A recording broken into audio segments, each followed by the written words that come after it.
Cody Rhodes just said something on Smackdown that doesn't just change his trajectory, it fundamentally alters the entire landscape of WWE for the next year, possibly longer. And if you missed what he said or didn't catch the full implications of his words, you need to understand that we just witnessed one of the most significant statements in modern wrestling history.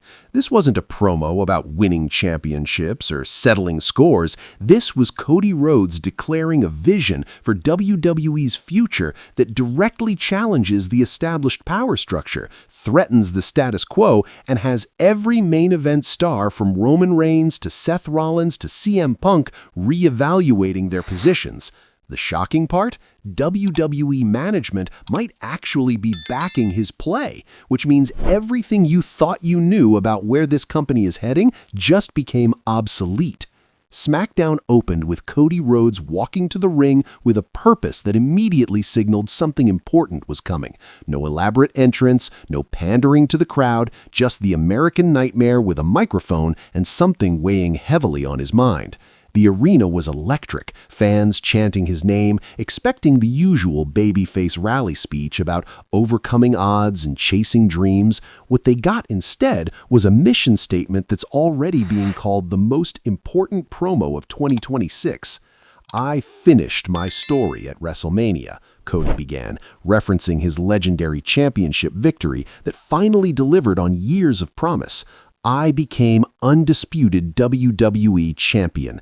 I carried that title with pride, with honor, with the respect it deserves. But holding a championship and defining an era are two completely different things, and I'm here tonight to tell you exactly what comes next."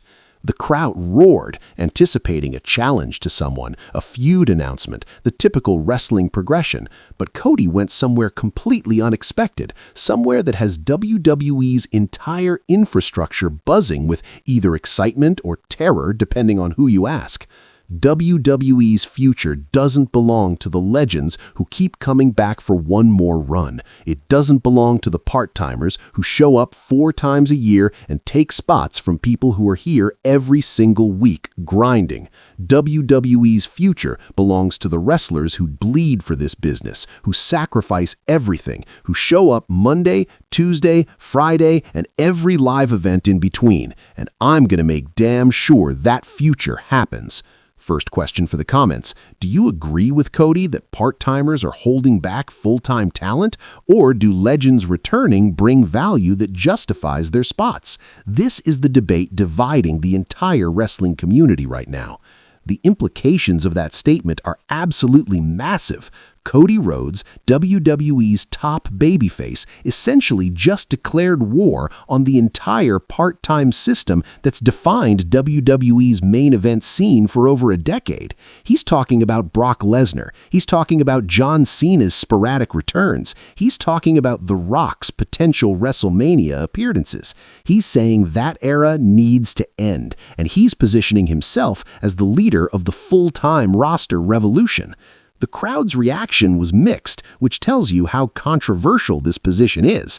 Older fans who grew up idolizing legends seemed torn between appreciating Cody's words and feeling loyalty to the icons he's indirectly criticizing. Younger fans who've been frustrated watching part-timers take main event spots from their favorites erupted in support. This generational divide is exactly what makes Cody's statements so explosive and so necessary for WWE's evolution. But Cody wasn't finished rewriting WWE's playbook. He shifted targets to something even more controversial, the internal politics that determine who gets opportunities and who gets buried. For too long, WWE has operated on a system where your position on the card is determined by backstage politics, by who you know, by whether management personally likes you. That ends now.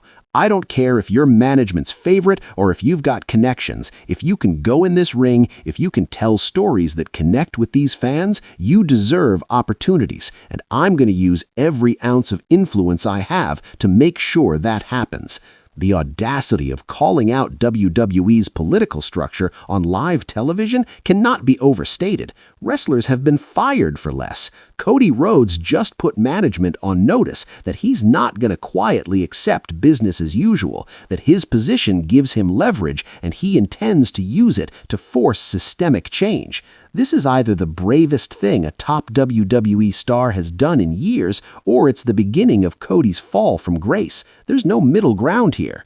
Backstage reactions were reportedly immediate and explosive. Multiple sources indicate that several WWE executives were blindsided by Cody's comments, that this wasn't cleared through normal promo approval processes, that Cody went in business for himself in front of millions of viewers. Other reports suggest Triple H was actually aware and tacitly approved, seeing Cody's statement as aligning with his own vision for WWE's future. The conflicting information only adds to the intrigue and uncertainty about what happens next. Comment below, was Cody Rhodes speaking with Triple H's blessing, or did he just go rogue and potentially jeopardize his position? Your theory matters because nobody seems to know the truth yet. The specific names Cody mentioned or carefully didn't mention adds layers of complexity to this situation. He talked about young talent being held back, while the camera panned to several wrestlers at ringside: LA Knight, Carmelo Hayes, Trick Williams, performers who've been stuck in holding patterns despite obvious talent and crowd connection. The visual storytelling suggested Cody isn't just making generic statements, he's advocating for specific people. He referenced veterans who've earned their spots being passed over for returning names, while footage played on the Titantron showing recent instances of part-timers taking premium match positions. The video package wasn't subtle. Brock Lesnar in main events, John Cena's returns dominating television time, legends getting Royal Rumble and WrestleMania spots that could elevate current roster members. Cody was building a case with evidence, making it impossible for management to dismiss his concerns as one person's opinion. The nuclear moment came when Cody directly addressed Roman Reigns without saying his name. There's someone who's held this company hostage for over 3 years, who's decided that WWE revolves around him and his family, who's manipulated the system to ensure he stays on top regardless of what's best for business. That era is over. I finished my story, and now I'm going to make sure everyone else gets the chance to finish theirs.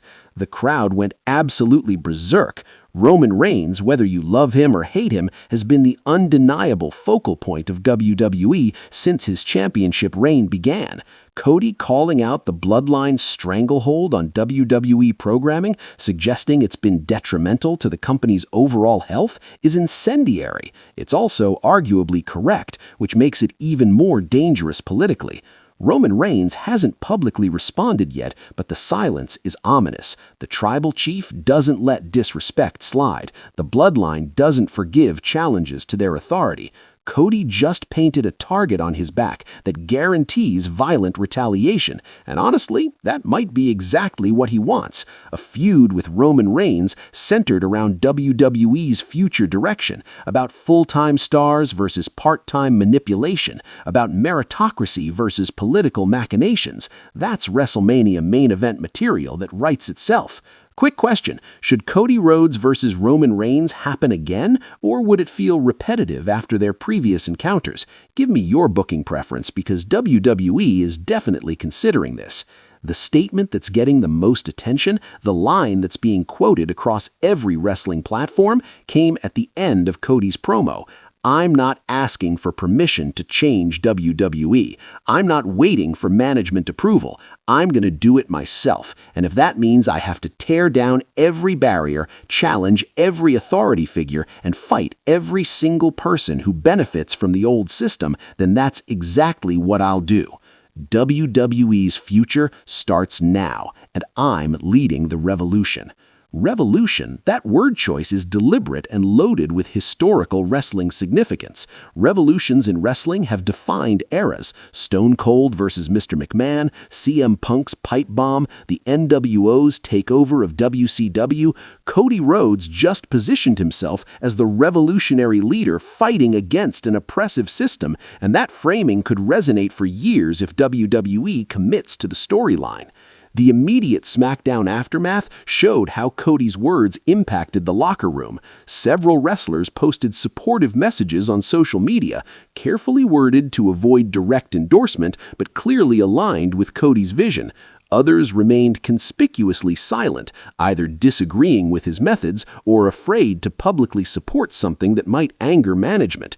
The division is real, the battle lines are being drawn, and WWE is heading towards an internal civil war storyline that could define the next year of programming. Management's official response has been calculated silence, which is fascinating. No statement from Adam Pearce, no response from Nick Aldis, no corporate damage control from WWE's PR team. Either they're endorsing Cody's revolution by allowing it to breathe, or they're preparing a massive counterattack that will put him in his place. The uncertainty is killing fans and creating genuine investment in what happens next. A critical question for the comments: if WWE